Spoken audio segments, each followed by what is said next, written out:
right, welcome into Hail to the Podcast. Brandon Justice, one half of the show, alongside Josh Henschke. Josh is the publisher of Maize Review. I'm the senior editor, and we come to you every Thursday, sometimes Wednesday night if you're lucky, to talk about Michigan football from multiple perspectives, inside intel, and everything in between, analysis, and all that jazz.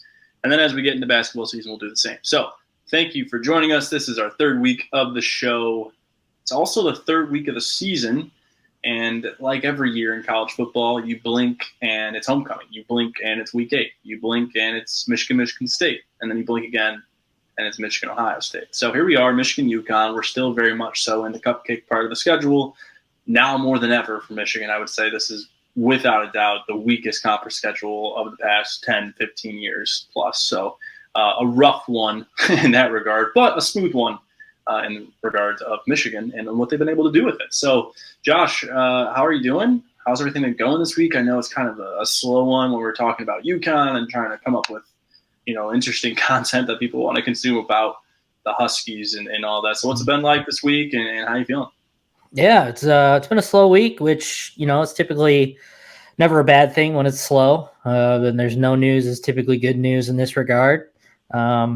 Just kind of ready to shift gears here in a couple of days when we get to Big Ten play. But just another opponent that, not really much to write home about. And other than that, things are good. No complaints.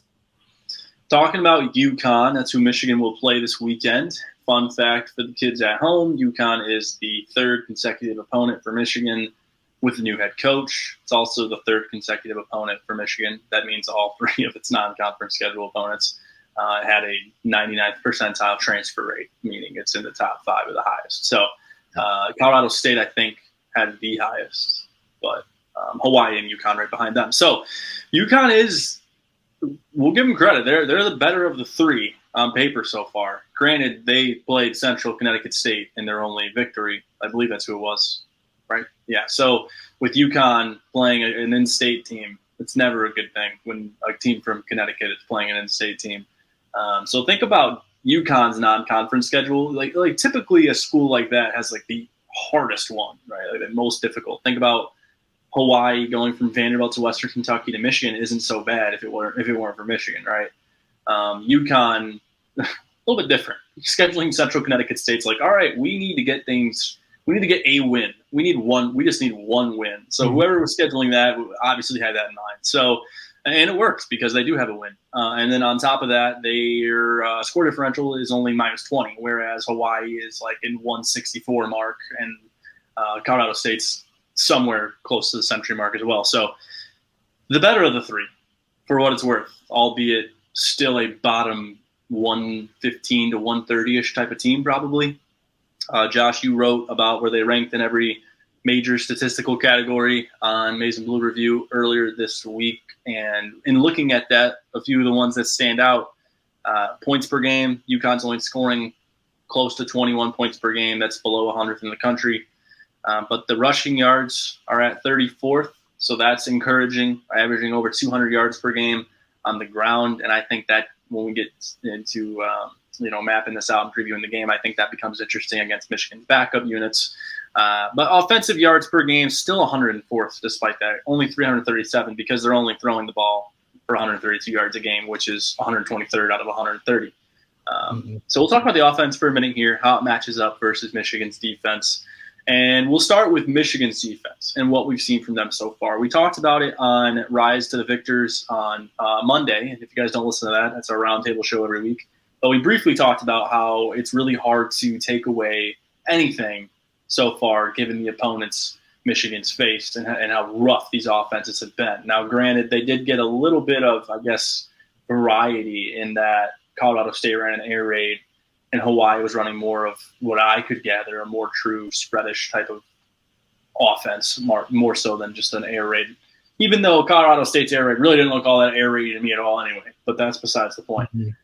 So with Michigan facing another cupcake opponent and the defense facing another cupcake opponent, what are some of the things I guess fans and us alike from an analysis perspective can look for to, I guess, be differentiators from, obviously if Olu has 7 pancakes against their nose tackle, that doesn't really jump out at me. Their nose tackle, I don't know the stats, but I mean, Hawaii's defensive linemen, their defensive ends were they looked like running backs. Yeah. So in this instance, from a Michigan's defense versus UConn's offense perspective, what are some of the things you can look for that will translate to Big Ten play? Because, the size there, like a defensive end versus a tackle in this regard rather than Big Ten, big difference. But what's something that they can look for that's similar and that will translate?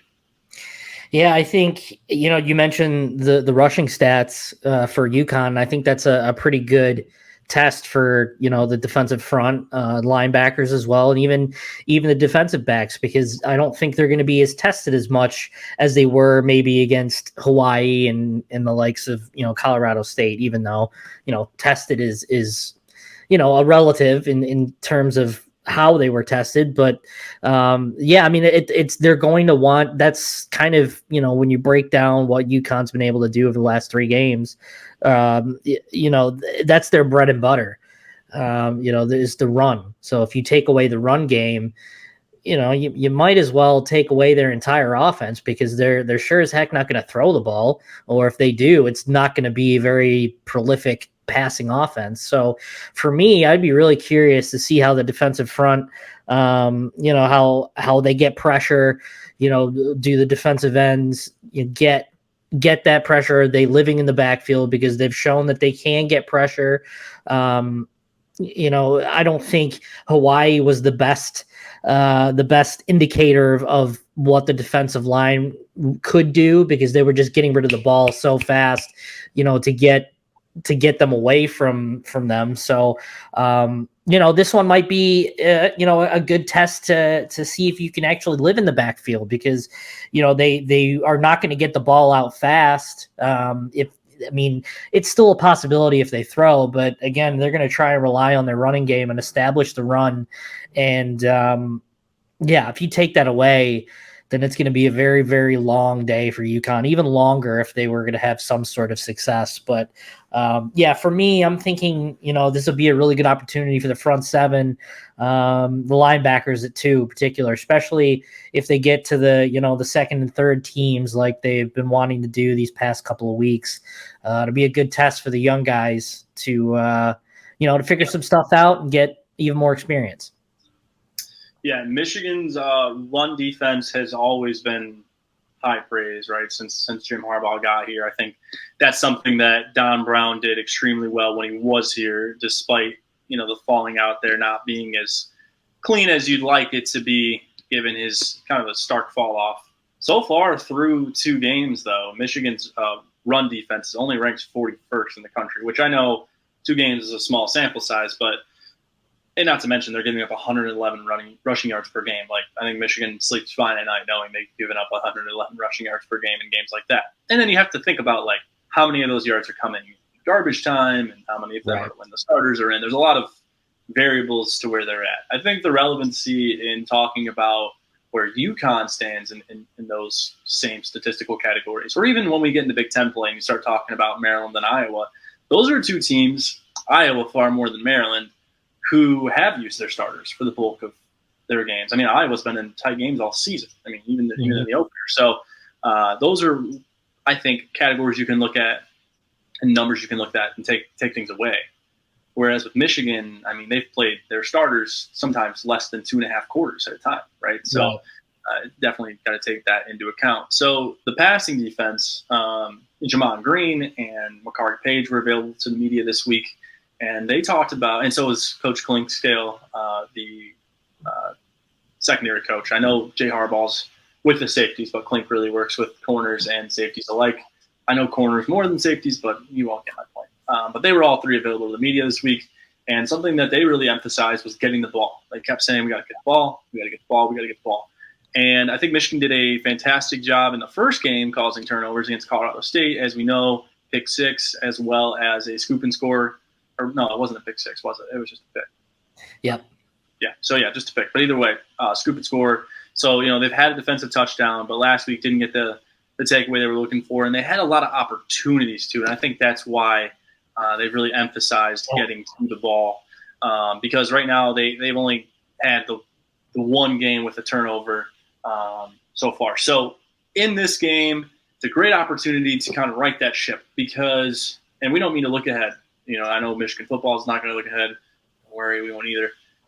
But you think about Maryland and how important turnovers are and creating turnovers are against a team like that who, if they're playing clean football, meaning totally attacked by Oloa, and those the two wideouts they have, Raheem Jarrett and Dante Demas. I mean, that's an NFL offense. We continue to bring it up. As far as skill players go, I can't really speak for the O-line, which returns a lot of production. We'll get there. Don't worry.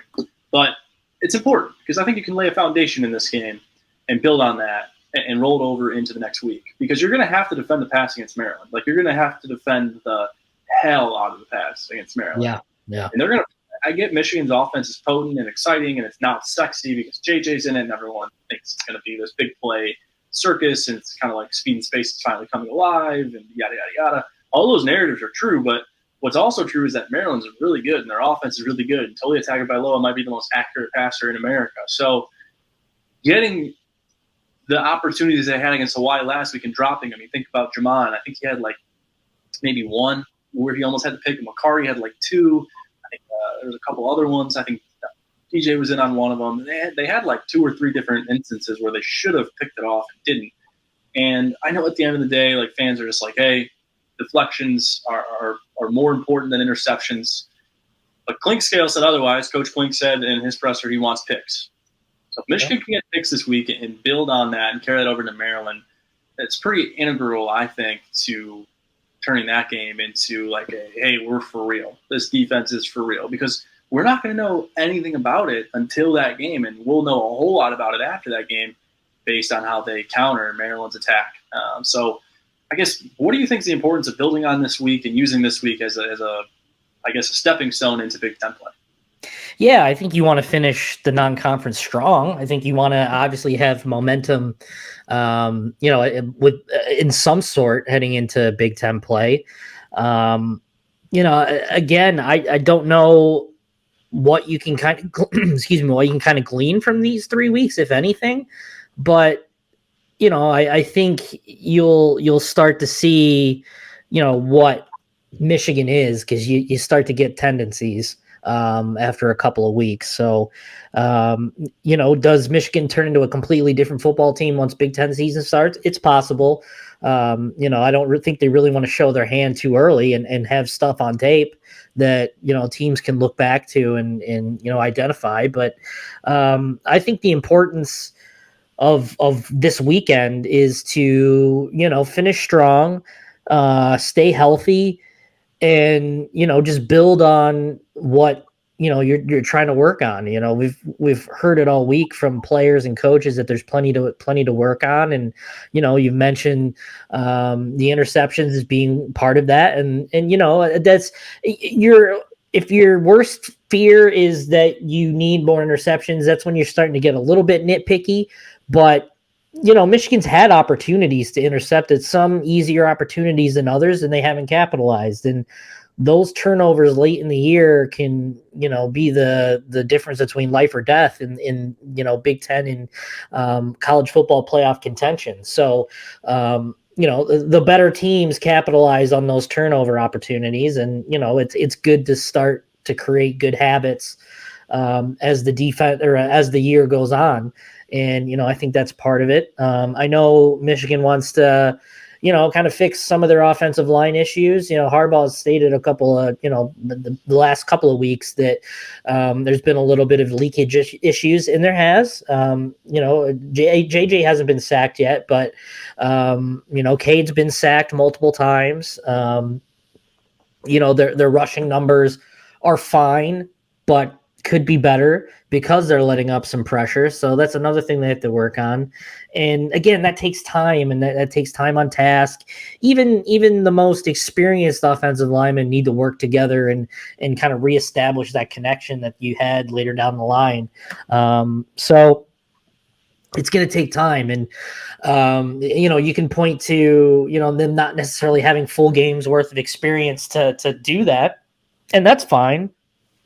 And they'll probably get their full game's worth of experience next week, maybe or maybe not. It kind of depends on how it shakes out. But yeah, I just think this team needs more time on task, and that goes for the young guys too. And I think that's kind of the big major selling point these last 3 weeks is that Michigan's been able to get a ton of guys out there, to get experience while also maintaining a red shirt for a good majority of these guys, which is huge. So yeah, there's a lot of fine things you can nitpick, and then there's kind of big picture things that you can do too. But I don't think the big picture things can be solved in a week. That can be that has to be down the line. But again, if you can get out of there with the win, comfortable win, and healthy, I think that at the end of the day is just the biggest win in itself. So we're looking at the passing offense for Michigan right now. So we'll shift gears here and get to the offensive side of the ball. And there's Acuna making his appearance. If you're not a repeat customer here, that's my cat. And he always makes his presence known on the show, or any show for that matter. Michigan's passing offense, I mean, again, sample size. As far as a ranking goes, I mean, yeah, like among the country, it's 48. So, like, numbers-wise, not good. But, again, first of all, Cade McNamara started the first game, and Michigan ran the ball 7 times in a row on one drive without attempting a pass and scored. Right. So, within context, the next game, the second play from the line of scrimmage for the offense was a 48-yard touchdown for McCarthy. So, with that in mind, this offense changes going forward, right? Like, it absolutely has to and will, and it already has, right? And we knew that going in. Last year, Michigan's passing offense averaged 207 yards a game. 228.7 yards a game, and already under McCarthy in one game, 320. And I know it's Hawaii and all that, but either way, to literally, I mean, plus 100, the average from last year is telling. And we could easily go back to the non-conferences last year and compare and contrast. First things first, look at the Washington game. Right. That game plan probably doesn't occur if JJ's under center. Not saying that the game plan in that game wasn't good. They ran through Washington, controlled the heck out of the ball, and obviously JJ wasn't giving them enough to start at that point, maybe a little bit too mistake-prone. But again, like we've talked about this ad nauseum, he changes the game plan entirely, right? And coaches haven't been shy about that either. So thinking about the passing offense and where it's at, it's averaging 228 last year. One game with JJ are already over 300. Between the two games, you average them out, it's at about 260. I don't think that matters. I think we start to track the average starting last week. We'll go from there. I'm going to exclude week 1 from any sort of statistic offensively for Michigan. I think it's just going to be a telling point on what this team is with JJ. So we'll shift gears and we'll talk about his – you can't see it. I was really trying to create a background where you guys can see what we're going to talk about. So if you're watching on YouTube, you're probably really confused as to what I'm talking about if you're listening. But right there, that was going to be awesome, but it's not. So it is what it is. But what we're talking about is JJ's over-under for the week, and that's at 225 for me. That's where I think is a fair number based on last week in there. So it's not the Vegas number. It's my number. 225. Josh, what do you think about this game plan? UConn's passing offense, not good at all. 104th. They're averaging nearly 300 per game, right at 295. So they're giving up a lot of points. They're giving up a lot of passing yards. The rushing defense, I mean, it's at 165, so it's a little bit different. It still ranks in the 94th overall, but still bad, but better than the passing defense. I think Michigan goes out there and does a lot of what they did against Hawaii, and they let their gunslinger be exactly that. And they build that rhythm going into Maryland, who also has a terrible defense. And then it just gets worse. But with this game, this is kind of like the last opportunity to go on the playground, in my opinion, to go do whatever you want to do, to work up some designs that you're not going to be able to test, quote unquote, in games going forward. Now, there might be like an Indiana where you can, or there might be like a Rutgers where you can, might be Nebraska where you can. But again, like, those are huge maybes. Those are conference games. Those are teams with rosters talented enough to challenge yours, right? These first 3 games are black and white. Impossible. I know everyone's like, oh, there's just so many crazy things in college football. Appalachian State is like a monster that just keeps churning right? These last three teams Michigan have faced, they're like in miserable times, like program rock bottom type of times. Besides maybe Colorado State, who I think is going to be all right. But thinking about how this is the last time out in the playground for these guys, how much of this offense do you expect to see in the air? And do you think J.J. McCarthy goes over that 225 mark or stays under? Yeah, I do. I think he goes over. I think you nailed it. They're gonna just do business as usual. They're just gonna keep going to what they're doing, and yeah, I don't expect anything to really change in terms of what they're gonna do offensively. We saw what JJ's capable of doing through the air. It might be a little different in the run game because you won't have Donovan Edwards. But CJ Stokes is very, has shown abilities, and now he's going to have kind of a little bit of a larger role. And, be really curious to see what he can do. But again, I don't think anything's going to change here in terms of what JJ is going to do. You mentioned that, they're a pretty poor pass defense team, and that plays right into JJ's hands. That plays right into Michigan's speedy receivers. So again, I don't see why Michigan can't be successful in the air. And there's going to be big play abilities available, and we saw that with JJ. He didn't necessarily even have to try, and he made big plays. The one where he went across his body and threw it into the corner of the end zone to Cornelius. That necessarily wasn't designed in a way. I mean, that was just a big play that was opened up and available. So I think if Michigan just does what it does on offense, those plays are going to be created, whether it's by JJ or whether it's by a receiver that just outruns his protection or anything like that. So I think by default, Michigan is going to go over 225 passing yards.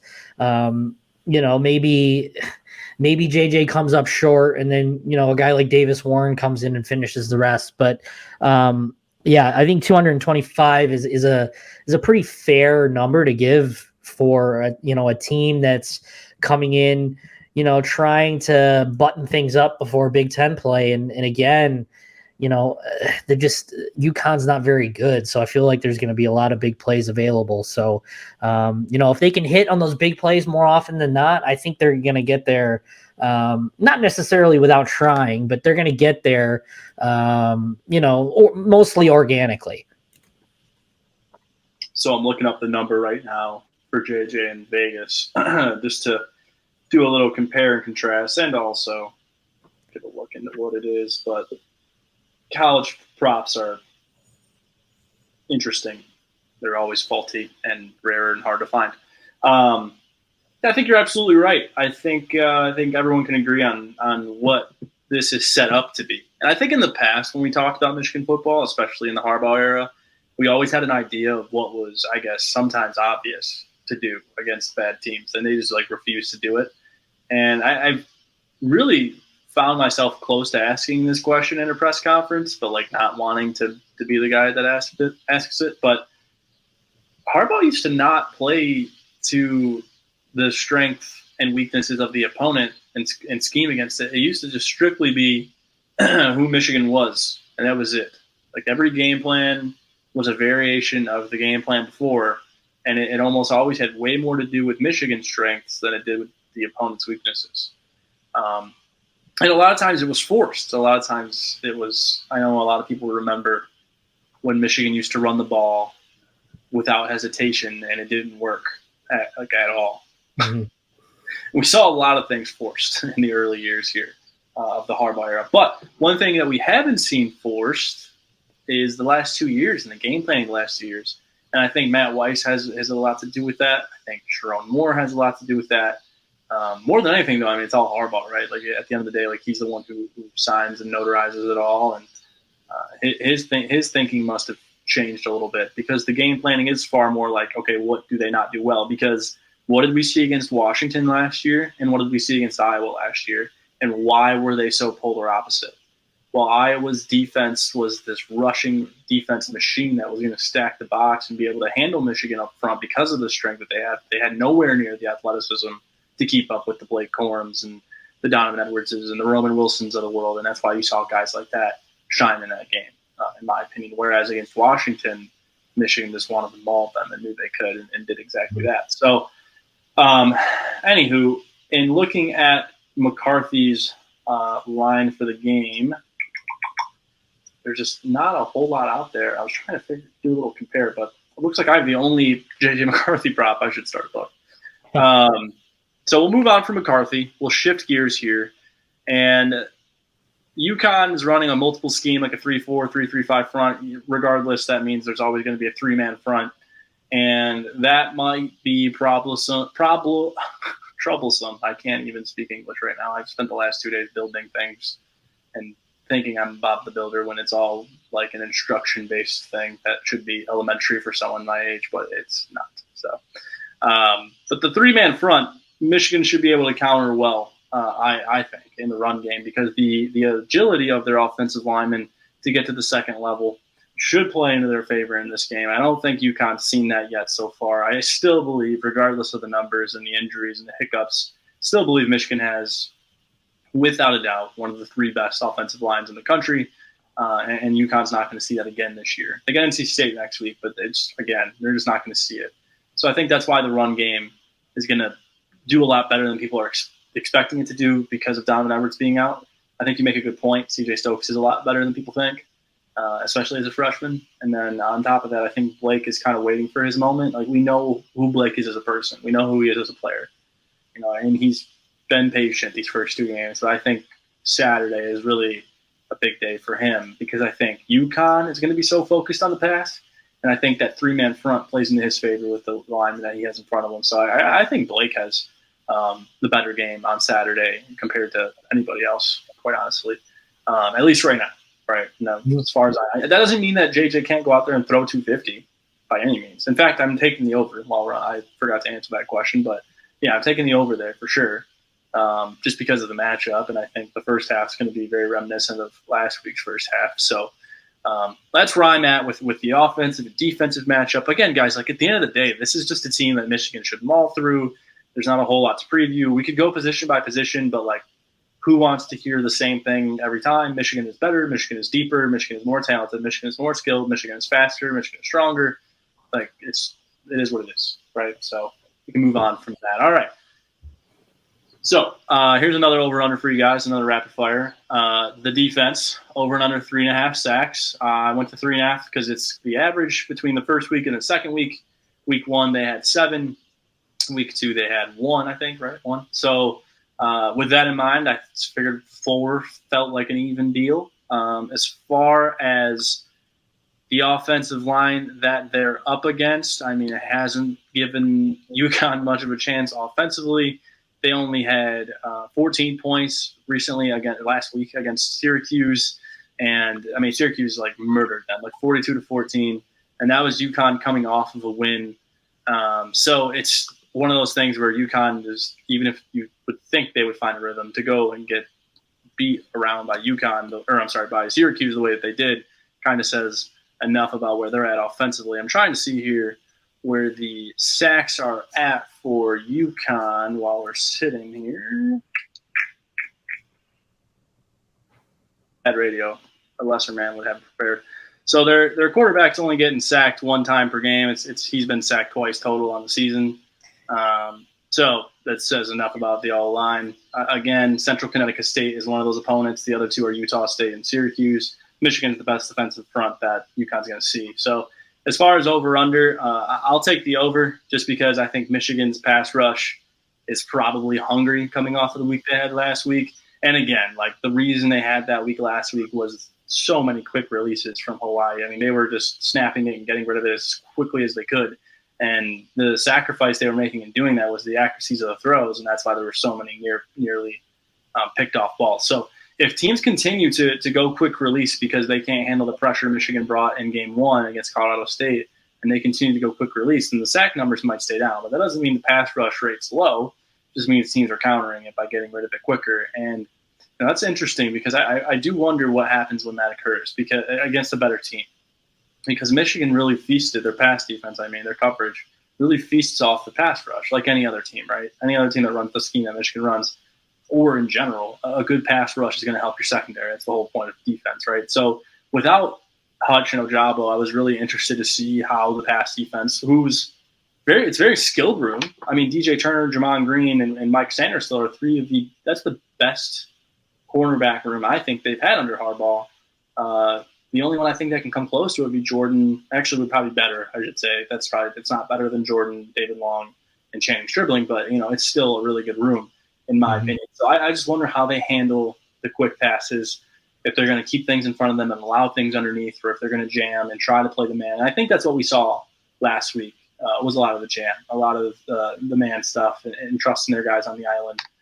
So I wonder how they handle that going forward. But in a game like this, it just feels like Michigan's pass rush is clearly motivated to maybe not right wrongs, but to get those numbers. To I know they're like a very conscious team, very mentally conscious team that doesn't buy into the stuff like that or buy into the narratives like that. But I think any unit that goes for 7 and then the next week goes for 1 is going to try and find some middle ground and even things out a bit. So I'll take the over. I think they're going to end up even at 4. I mean, I made the line, so I think they're going to end up right at 4. What about you? Yeah, I was thinking, saying under, but just because of the fact that UConn wants to establish the run there, that's how they're successful, is by running the ball. But I feel like Michigan is going to really take that away with the pressure that you mentioned. So, you can't run on 3rd and long and expect to win the game. That goes with any team. That's not just, UConn specific. I mean, that's any team in the country, even in the professional ranks. You can't expect to win by running on 3rd and long. So you're going to have throwing situations. And so what happens then when you have to throw? And then that's kind of how I kind of convinced myself that I want to take the over on the sack numbers. And I'll say they'll go with a solid 5 sacks, just because UConn's going to have to throw eventually. And, can they capitalize on, UConn holding the ball on the ball a little bit? Do they kind of look at the Hawaii tape and say, okay, well, we can do these quick passes to kind of mitigate what Michigan's doing defensively in regards to pressure? But does that pressure eventually kind of swallow them up, and does it, take over? That's kind of the $1 million question. But, I think, and also last week too, Hawaii's strength was their offensive line. And, I'm not saying this is like a top 5 unit by any means, but I mean, they mostly held its own. There were some pressures, but, the quarterback did a good job of getting the ball out there to avoid the sacks. But I don't think this offensive line unit is as talented, which probably says a lot. And I think, I think they'll get the over on 3.5. And I say they'll get about maybe 5. Anything above 5 would be, a huge day for them for sure. All right. We will segue this into a conversation where we're just going to, again, similar to the other two, kind of rapid fire things through a little bit quicker because I always do, Josh, I like to go over time. So we're going to go around the country, pick out 4 teams. We'll try to do this every week. 2 from the conference, 2 from around the country to kind of buy or sell their stock. I don't think any team's stock is higher right now than Kentucky's as far as unexpected stock. There's some other teams in there in that conversation, but Kentucky is a hot commodity right now. Number 9, Wally Justice, my grandfather, God bless him. He is the biggest Kentucky fan of all time, so I am completely shocked that they're good because my entire life they've been terrible. But it's great to see, and he's excited, and the Blue Nation is excited. What do you think, Josh? You buying or selling Kentucky as a top 10 team for the rest of the year? Or we'll say, give them some room, top 15. Top 15 for the rest of the year? Now that you said that, yes. I was going to say no for top 10. I don't think they're a top 10 team. I think they're good and obviously deserve to be in the top 10 for now, but we don't really know how good Florida is. We saw them play tough against Utah and beat them, and then kind of lay an egg at home against Kentucky. So, again, it is super early to make these grand proclamations, but I think if you're talking a top 15 team, I definitely buy Kentucky being that. I think they have a really good offense. Will Levis is good. I don't think he's preseason Heisman good, like some people have said, but I think he's good enough to win them a couple of games, and we'll really see how things progress with them, if they really are contenders or pretenders. But as a top 15 program, I definitely buy them for sure. I think it takes two things to be a top 10 team in college football, and that's elite quarterback play and really good defense. And I think Kentucky shockingly has both of those things. So I will buy their stock as a top 10 team. I think they're the 10th best team. I think that's fair. I don't think they're going to go any higher. I think that's their ceiling. But I think it's a top 10 team, honestly. Like roster-wise, I think that's one of the 10 best teams in the country. And I think, again, like it's somewhere into the 8, 9, 10, 11, 12 mark. It's not a team that's going to push for the playoff, I don't think. Now, they might push for a playoff next year if they get it in time for next year for the 12 team. So we'll move on to another SEC team, and that is Tennessee. The Vols they've got some elite quarterback play themselves. Joe Milton is watching on, and I know everyone wants to know about him, but if you haven't paid attention to Tennessee, Joe Milton is not the quarterback, and it's been a great season for Hayden Hooker, who is the quarterback, and has led this team to a 2-0 start, and they just beat Pitt in overtime at Pitt. Mm-hmm. And I know that is not a world-beating team in Pitt, but at the same time, they're coming off a huge win over West Virginia. They're at home in back-to-back weeks, and Tennessee had to travel. There's a lot of variables that go into making that an impressive win. I mean, Pitt's a kind of a raucous environment in itself, too, to play at. Probably one of the crazier ones in the ACC, maybe right behind Clemson, near Florida State, if Florida State's back, but somewhere up there. So, yeah, Tennessee with an impressive win. They get Akron this week. They'll roll.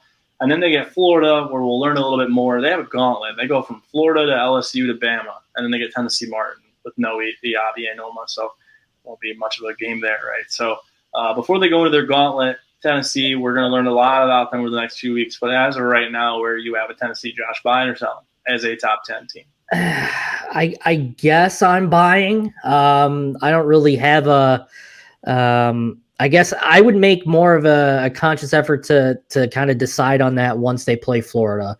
I guess winning at Pitt in overtime, I mean, that's a big win. I mean, Pitt's a highly ranked team, and it's a good win for them, and I think they deserve to be top 10 ranking, and we'll find more once this stretch comes out. But yeah, I guess by default I'm kind of buying them right now.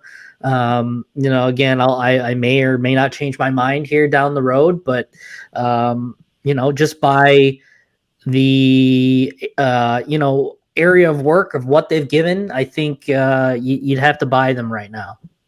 Yeah, I think you're right. I think that, well, here's the thing with these type of topics, you and I both would love to see them play Florida first before we say it, but yeah, right. It's our job to have some foresight, baby. So that's where we come into play. I don't know where this Tennessee team is. I don't know how their defense is. I only trust it against the Alabamas of the world. I don't think Tennessee beats Alabama. If they end up playing, they do play Georgia. So I don't think they're going to beat Georgia. But I think Tennessee-Kentucky is one of those like GOAT type of games, game of the year. Like I think that's going to be an awesome game. I think Tennessee and Kentucky are very evenly contested. So if I'm going to say that Kentucky is a top 10 team, then I should feel obliged to say that Tennessee is the same. But I don't think they're a top 10 team. I think that I'll take Will Levis over Hooker right now, and I'll take Kentucky's defense over Tennessee's right now. Granted, Tennessee's sample size is small, but the one big game that they saw or that I watched, they still gave up 27 to a Pitt offense that I don't think is very good, given what they lost from last year, not just Pickett, but in Allison as well. So, and I think it just gets way harder for them. Like if Tennessee has to go to OT to beat Pitt, which I respect, given that it's a road game, but you got to go to LSU. You luck out because you get to host Bama, you get to host Florida, and you get to host Kentucky. I mean, you got to travel to Georgia, and you got to travel to Georgia, and you got to travel to LSU. But you get Alabama and Kentucky at home, and you get Florida at home, and I think that's pretty advantageous for the Vols. So, I mean, I just can't see them as a top 10 team. I think they're in the 15, 14 range. So I'll sell as a top 10. But I do think they're a good team, and I did bet on them last week happily. That was it was a better week. If you listen to Sharpening the Edge, then you know how bad the week before was. But this week was better. And can't wait to talk about that on Friday. All right, we are on to two Big Ten teams, and this question is not by yourself the top 10 team. These just have two separate questions from themselves. So let's talk Maryland. They are on Michigan's schedule, as we know, next week in the homecoming game at home. It'll be on Fox. I believe it's a noon kick, right? Or am I wrong on that? Mm-hmm. It's noon. Noon kick? Okay. So, yeah, they just moved it to Fox. It's a noon kick. They've been exactly who we thought they were going to be in the beginning, but the Buffalo game was, in my opinion, the Buffalo game was kind of concerning. 31-10 over Buffalo. Buffalo's not good. And Maurice Lindquist, if you've paid attention to Michigan football deeply enough to know who that is, who was here for like a blink of an eye, and then Clint came in and ended up all working out. But to beat Buffalo 31-10, Buffalo's got a really bare naked roster still. They're still rebuilding big time. It's a lower end MAC team. To have the offense Maryland has or supposed to have, and to only put up 31 on Buffalo is concerning. And then they went and played Charlotte and beat them 56-21, giving up 21 points to Charlotte. Don't love that either. By the way, if you don't know anything about Buffalo, their offense is like super run heavy, like Michigan versus Washington type of run heavy, and like big time possession ball control. So I think that's why that game ended up being 31-10. That's why I'm not concerned as much with that score as I should be maybe. 21 points for Charlotte. It's just rough. I don't know. Is Maryland, the question is, which I should have prefaced with, the question is Maryland and its offense prolific enough to pull an upset on one of the big three in the East? So that would be Michigan, Ohio State, Michigan State, or Penn State. So one of the big four, I guess. So one of the big four in the Big Ten East. Does Maryland's offense have enough to challenge one of those teams? I think so. I've been on the Maryland train for a while. Their defense is so bad that it's hard on paper. It's hard for me to buy into the defense. But through two games, the defense, despite giving up 21 to Charlotte, the defense hasn't looked as bad as I thought it would look. There is maybe something to it. But the offense, on the other hand, hasn't looked as good as I thought it would look. And maybe that's just a victim of a slow start. I think we get a nice preview of who they might be when they play SMU, because I don't think SMU is like a world-beating team by any means, but I do think that they're far better to compare against than Buffalo or Charlotte. So I think we get a true idea there.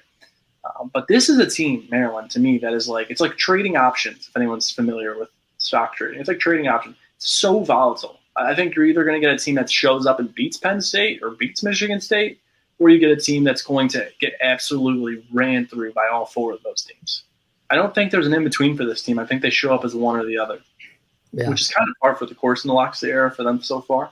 They've been a good team, and I think they're well coached, and I think they have good designs. I think they have great players. I think they have a lot of talent. I think they have a lot of returning production. So I will answer yes. I think that they will challenge one of those teams. Which one of those teams, I'm not sure yet. If I had to pick, it would probably be Michigan State because of their secondary. I'm still not bought in on the secondary. I know it played better so far, but against Western, tough game. Should not have been as close as it was. They bounced back well against Akron, but Akron is fielding blind bats out there, so I'm not buying into that. So I think Michigan State would be their best matchup because I think Maryland can throw all day on them. Yeah. Again, it's just their defense is just so you just can't trust them. Yeah. And it's just like that's why people like when I hear like fans kind of being uneasy in terms of what they're going to do against Michigan. I mean, I get it because we don't really know what Michigan is yet, but excuse me, at the same time, it's like, man, it's Maryland. Their defense hasn't been fixed, I don't think. I don't think they have just the tools and the gas to beat a team like Michigan and or Ohio State. I do believe they could compete with the likes of Penn State and Michigan State, and I believe they're more susceptible to beat Penn State than they are Michigan State. But so I will say yes, but I think it's more of the back half of that conference than the front half. They've always seemed to play one random team really tough, and that's it, and that's kind of been like the the Maryland experience in the Big Ten is that they'll kind of give someone a scare, but they won't really do anything other than that. So, I think they'll play someone tough. I don't think it'll be Michigan, and I don't think it'll be Ohio State. And I'm if I had to pick one between a Michigan State or a Penn State, I would definitely pick Penn State. But again, like as you mentioned, you bring up good points. I mean, Michigan State is also susceptible to that as well. So, yeah, again, I think Saturday is going to be a major, measuring stick to what Michigan could expect coming into the weekend. If I'm not going to sit here and proclaim if they, blow out SMU that, this is going to be, a really tight, hard fought battle, but, they could give Michigan a challenge. And, I think that's exactly what they need right now is a challenge. A game where they can play their starting group a whole 4 quarters, but not necessarily be close at the same time. So, long story short, I would answer yes, but the back half of that, not the front half. All right, let's shift to Minnesota, who has like a bit of a similar trajectory so far during the PJ Fleck era, and that they challenged some teams. Now we know that they've had some really good teams that have stayed undefeated deep into the season. Mm-hmm. The Big Ten West it's bad. It's very bad. It's arguably like the worst it's been. Can you disagree? I mean, since the Big Ten West and East have become a thing, like this is probably the worst. Yeah, it's pretty bad. It's pretty bad. Wisconsin just lost. Nebraska is a nightmare. Purdue Aiden O'Connell is disappointed. Purdue has not been as good as I thought they would be, even though they pushed Penn State. They might end up being better long term. But Wisconsin losing at home to Washington State is like the worst possible look because they're supposed to be the only team from that division that should challenge. But here we are. Mm-hmm. The Gophers are the team with all the eyes, and they had the most votes in the AP Top 25 poll.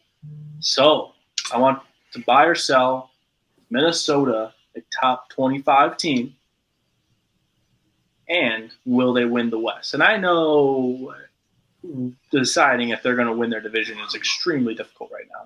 That's totally fine. But knowing what we know about Minnesota, do we buy them as a top 25, and do we buy them as a Big Ten West winner? I'm going to make this nice, short, and sweet and concise. Yes, I do. I buy them both. I think they're going to win the West. I don't think the West is very good, so that's not really a big accomplishment. I think Wisconsin has a lot to prove. Wisconsin had the momentum heading into the year, and now they don't have it. So, they've got a lot to prove. But right now, as we stand right here on the 14th of September, yes, I will say yes. They will come out on top of the West. I don't think anyone's challenging anyone from the East, but they'll come out on top of the West. So what's interesting for Minnesota is that their crossover games are Penn State, Michigan State, Rutgers. So, and I think that's it.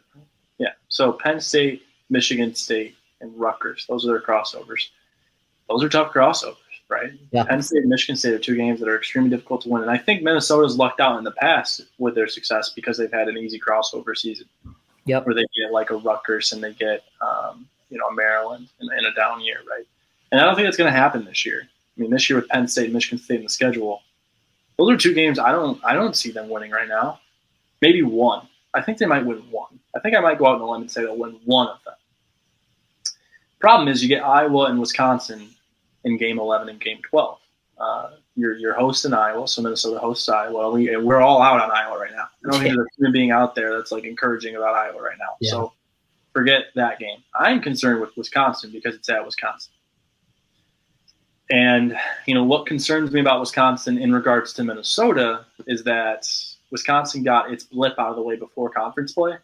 And I know that Wisconsin losing to Washington State is a bad look, and it says enough about what we think about them as a team. But if they can run the table in the Big Ten West, then like the whole season's fine for them, and then that's long forgotten.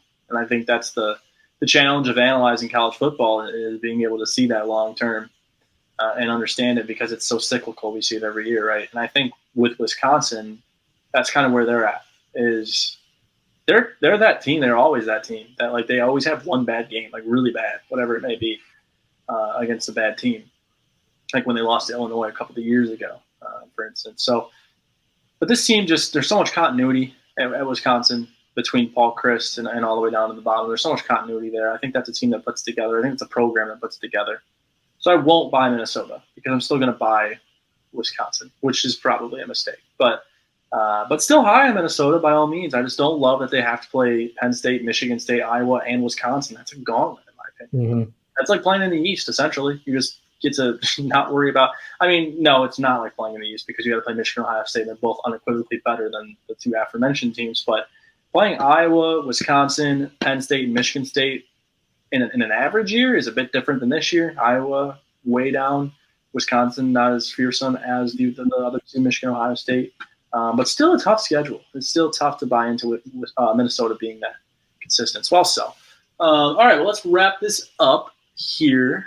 And let's talk about, and this will be our final segment before we take you guys out, but Michigan just had a night game against Hawaii. It was a disaster in that there was a storm that just decided to somehow appear that nobody warned us about before the day of. And it got delayed and this, that, and the other thing. But you had heard some murmurs about another night game. So is there anything out there suggesting Michigan could play another night game? If they do, who do you think it will be against? I know there's nothing concrete right now, but what are you hearing in regards to another night game at Michigan State? Yeah, I mean, there's probably, when you look at the schedule, there's probably an opportunity for two more, I would say. You know, a Penn State or a Michigan State, I think would probably make the most sense from, a broadcasting standpoint and, a recruiting event standpoint. I know Penn State and Michigan State are going to be big time recruiting weekends for the program, obviously. But yeah, I mean, the potential is definitely there. I think there's a rule that teams can play no more than 2 night games a year or something like that. I can't remember the exact rules. So, I mean, Michigan's played 1, so there's an opportunity for at least 1 more to be at Michigan Stadium. So, and again, we don't know kickoff times. Most of these kickoff times have become available, 14 days. There's like a 14-day window. So, we'll be learning about Iowa's kickoff time here pretty soon. And, it's the more days pass, the more it seems sure that they're not going to be, that's not going to be a night game. I mean, there's not going to be much excitement behind that one, especially from a broadcasting standpoint. So, yeah, I mean, there's plenty, there's opportunities there. And I think if you're talking about, Michigan in terms of general excitement, in terms of what's left on the schedule, Michigan State and Penn State are the only 2 left. And I think those are the only 2 that I can really see as being potential night games. And, we've seen both as night games before. I think Penn State was obviously the better game. I mean, because you're talking about a Michigan State game and in the rain and at night. And, do they do that again? Do the officials kind of make that risky move of making that Michigan State rivalry at night? It's has the potential to be a mess from a fan standpoint, but a lot of these games, a lot of these rivalry games can be played at night. I mean, we've seen Notre Dame under the lights. We've seen, Alabama, Auburn played at night. And, why not Michigan State? Why can't they make that happen? Why is that such a bad thing? I mean, it's October. It's not going to be, the weather's not going to be bad. I mean, it'll be a little chilly, but, we're not in, snow, season yet. So there's, so many factors in play, and there's nothing necessarily concrete out there, but, there's certainly a possibility where we could see either Penn State or Michigan State be a night game.